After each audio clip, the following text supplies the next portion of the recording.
Ed here with the Digital Digest, and today I wanted to share a quick update on my experience with the Lenovo Yoga 9i Gen 8 for 2023.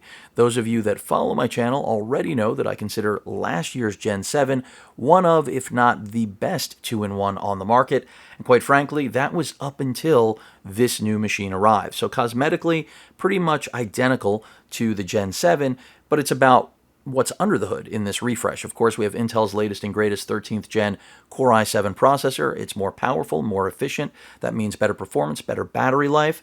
And I will be comparing these directly eventually. I'm just not there yet in the review process. We've got 16 gigs of DDR5 RAM. It is soldered, so remember, if you decide to purchase one of these, you're going to have to select the model that has the amount of RAM that will satisfy your personal use needs. We have Wi-Fi 6E. We've got a 14-inch 2K, it's 2.8K to be exact, OLED panel that has, in my opinion, been a stunner, and that's exactly where we're going to start. So let's take a look and a listen at the 9i Gen 8's display, and of course, its signature speaker hinge, soundbar hinge.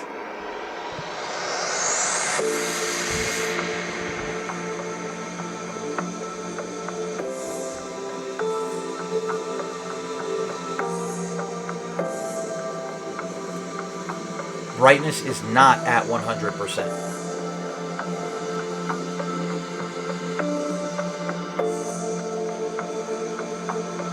You can see that right now. We're at about 50% here.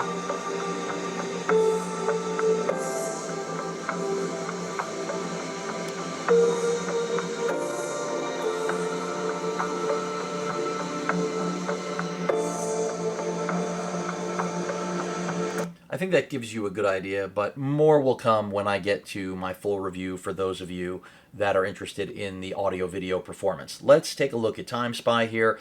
I mentioned that performance is part of course, this refresh, as it always is when we have an internal refresh. Excuse me, my mic was not repositioned. Now we're back in business. So right now I'm going to run TimeSpy. Of course, I've already done this, but this way you will see a live result and of course, I think that's the best way to do it. I'll also be doing a test of its Gen 4 NVMe SSD, for those of you that are wondering. Thus far, that's also been right in line with my expectations. So it's really all a matter of, do you need the latest and greatest processor and overall performance? If so, then I think it's pretty obvious this is going to be the machine that you will gravitate towards. On the other hand, if your primary goal is to save some money, then, as the Gen 7 model begins to get clearanced, that is where I think the most interesting value is going to present itself. You're going to get another listen to these speakers as the TimeSpy benchmark runs. And roughly the scores have been generally around 2,000. A little less, a little more. We'll see if this test also comes through. I don't think it will make any difference, but I do have the power, which is a Type-C 100-watt brick plugged into the right side rather than the left. Now, keep in mind, Lenovo does designate the left side as the specific charging port. So take a listen to this.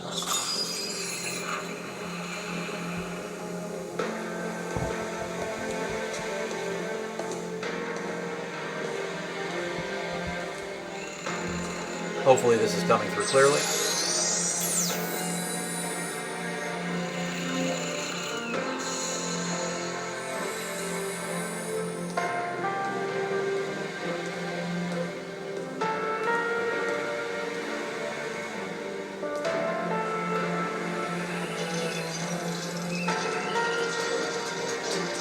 I'm pretty sure volume is all the way up. Let's make sure it is.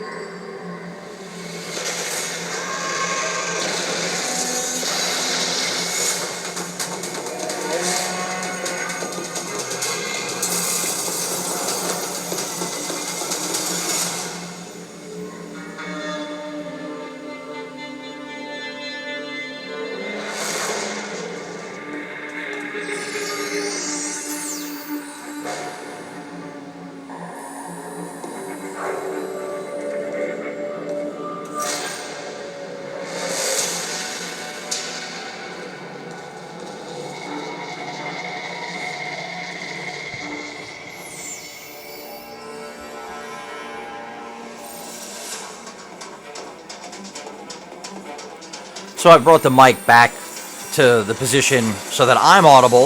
I think that you've already got a pretty good idea of what the actual audio quality is like here, and it is excellent. Like every generation of this particular machine, at least going back to my experience, which really began with the 940, the soundbar Hinge is the best in the business. It outperforms every other laptop of its kind, two-in-one, as well as traditional laptop form factor.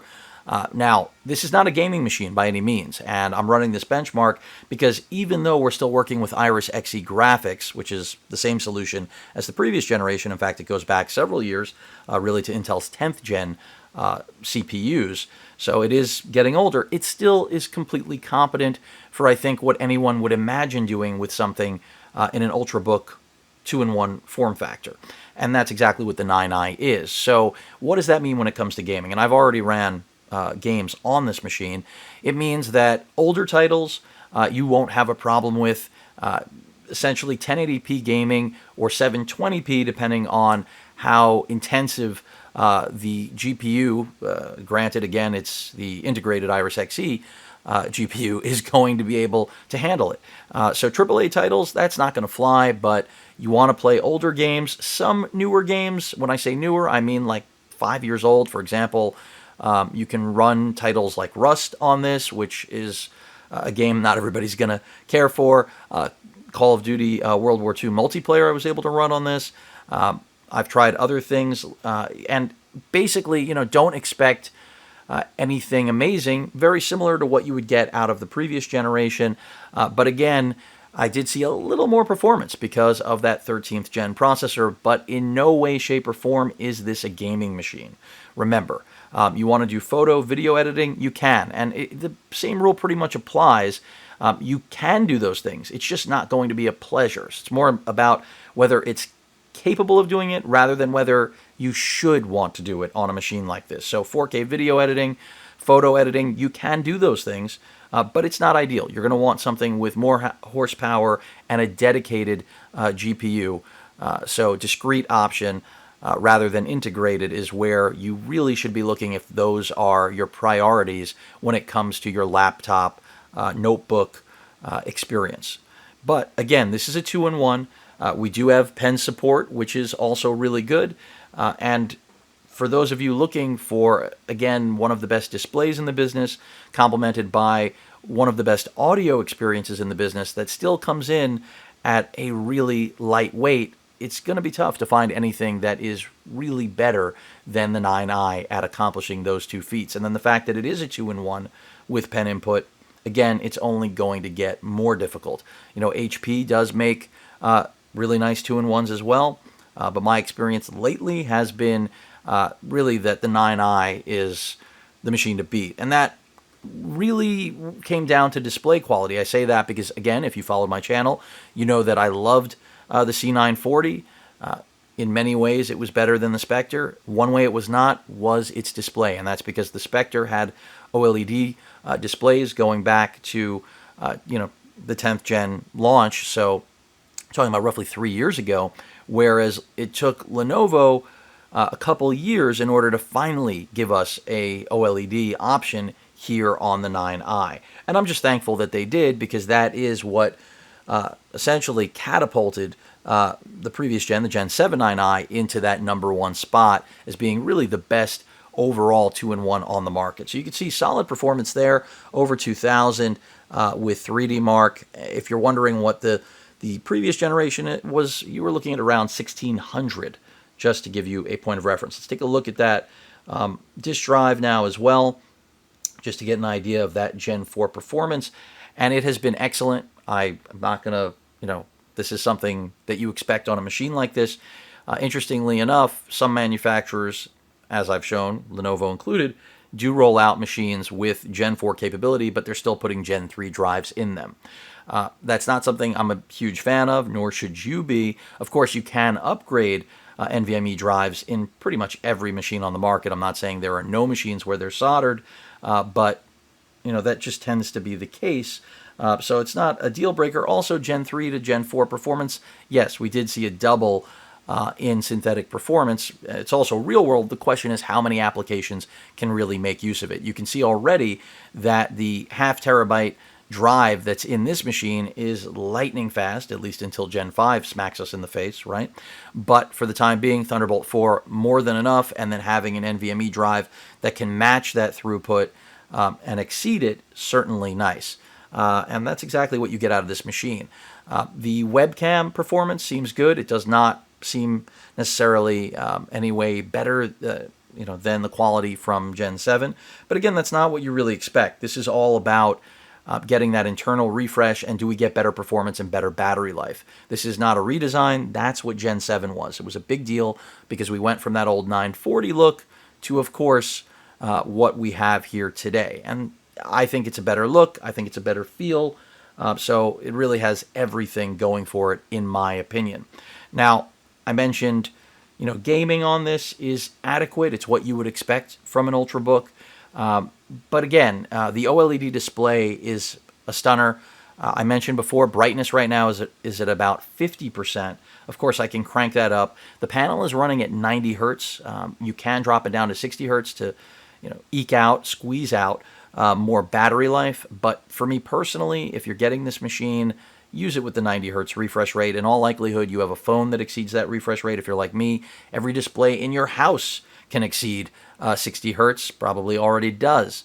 Maybe not every display, but at the very least, for me, my televisions are all 120, and of course, my gaming displays, PC monitors are all 120 or higher, roughly 138 on my Asus 42-inch OLED, which of course is an LG panel, and then on all of my IPS panels, I'm at least 144 hertz or higher. So just something to keep in mind. You like to see, once you get accustomed to a refresh rate that's higher than 60 hertz, you are going to feel going back to something like 60 hertz. Now, those of you who've stayed on 60 hertz this whole time, I would say just stick with 60 hertz and get the extra battery life. Although I haven't been able to put my finger to exactly how much battery life you would gain. That's something I hope to figure out through the course of the time I spend with this machine. But again, everything very much like the Gen 7, which best in class, so getting better performance and better battery life just takes this machine to a higher peak when it comes to outclassing the majority of its competition. For those of you wondering how bright the display is, I can at least tell you right now, since I haven't done any form of actual benchmarking with it, at least what Windows is telling us, which I think is relevant. And when I last checked, I believe we were sitting at a little over, it was about 620, I think, nits. Now, I'm sure Lenovo is quoting something beyond that. So yeah, 617 nits. And I'm not saying that Windows 11 is notoriously accurate. It's a nice feature they've thrown into the machine, or the operating system. But you can see HDR certification there. It's HDR 500, True Black 1.1. So, I mean, from a market standpoint of what you should expect to get from a 2-in-1, this is still top of the class. So between having a best-in-class CPU, the only thing, and of course best-in-class display, the only thing and audio and build quality, the only thing we're really missing, of course, again, is a GPU experience, which you do not expect to see out of machines like this. Eventually, one day, we can dream. And Samsung's trying to do big things, but with low power, dedicated GPUs on board. So, interesting. Now, fan noise may be something that, for some of you, will be a turnoff. And right now, we're at maximum fan noise. If you can't hear, I'll redirect that microphone. And it's still not incredibly loud, but still something that needs to be mentioned. This machine can be silent. You can go ahead and change the performance with one of the dedicated keys. And by going to that first profile, our fans should spin down. After all, we're not doing any benchmarking anymore, so should is the key word. And if I disconnect this, that's going to be another level. But part of it is also that this is not on a laptop riser. Its ventilation is from the bottom of the machine, so that's something to keep in mind. But it is getting much more quiet now since I have changed the profile. In fact, it's almost completely silent. High gloss display, for those of you that were wondering, you probably could easily tell that through the course of this video. But overall, a really nice machine, and I think it definitely has its eye on the prize of being the best 2-in-1 of 2023, unless something amazing surprises all of us. But so far, really liking this machine. Battery life, at least it seems like 8 hours is a safe bet. You probably can get more out of it. And of course, if you crank up brightness and really push it, you'll get a lot less than 8 hours, probably closer to 6. But that still appears, thus far with my experience, to be an improvement from what we got out of Gen 7. And again, any improvement is solid. Trackpad, really nice, same as Gen 7. Keyboard, same as Gen 7. So a lot to like here. We do have a privacy switch for the webcam. It is enabled right now.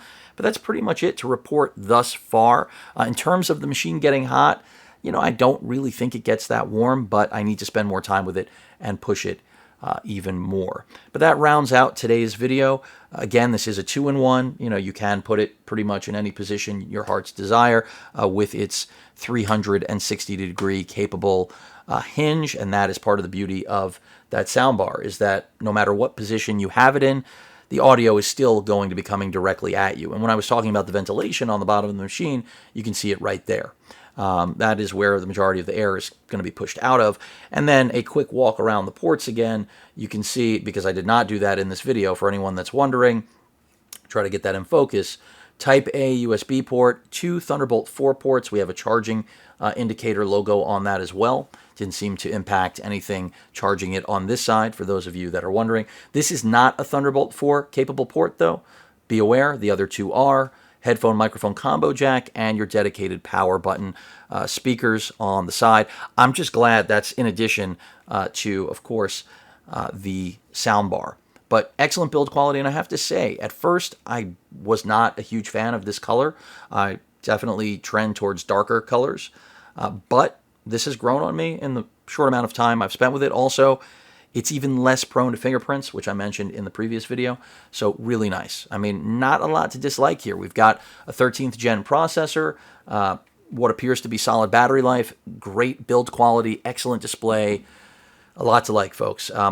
If I didn't mention it, I'll include a link in the description, but at least at the time of this video, this is still not available for purchase, but give it some time. I'm sure it will be in stock sooner than later. Any questions or comments, please feel free to post them. Hit that like button, and as usual, please feel free to subscribe, and please stay safe. Later.